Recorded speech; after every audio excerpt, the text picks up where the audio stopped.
సంగారెడ్డి జిల్లా వట్పల్లి మండలం మిర్జాపల్లి గ్రామంలో కాషాయపు జెండాను కాంగ్రెస్ నాయకులు ధ్వంసం చేశారు. గత కొన్ని సంవత్సరాలుగా గ్రామంలో ప్రజలందరూ కలిసి శివాలయం నిర్మించేందుకు ఓ గుంతను పూడ్చి జెండాను ఏర్పాటు చేశారు. ఆ స్థలంపై కన్నేసిన నాయకులు జెండాను తొలగించి గద్దెను ధ్వంసం చేశారు. విషయం తెలుసుకున్న తెలంగాణ రాష్ట్ర విశ్వ హిందూ పరిషత్ ధర్మప్రసాద్ సహా ప్రముఖ్ గ్రామాన్ని సందర్శించి జెండాను ధ్వంసం చేసిన వారిపై కేసులు నమోదు చేసి అరెస్ట్ చేయాలని డిమాండ్ చేశారు. గద్దెను కూలగొట్టారు కొంతమంది అక్రమంగా.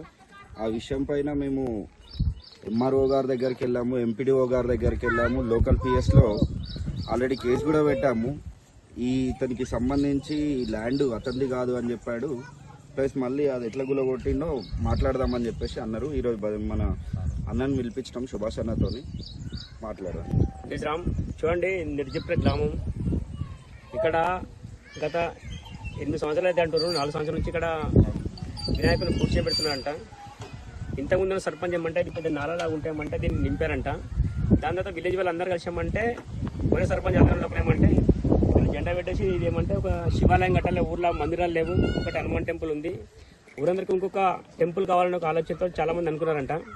ఈ మధ్యన ఏదో మరి పార్టీ మారంగానే రాజకీయాలు మారుతున్నాయి, పార్టీ మారంగానే కక్షలు మారుతున్నాయి. ఒకసారి ఏమంటే ఇక్కడ కాంగ్రెస్ టీఆర్ఎస్ ఎమ్మెల్యే ఉండే, ఇవాళ ఏమంటే కాంగ్రెస్ ఎమ్మెల్యే వచ్చారని చెప్పేసి వాళ్ళ సంబంధించిన అనుచరులు కాంగ్రెస్ పేరు చెప్పుకొని అధికారం వాళ్ళదని చెప్పేసి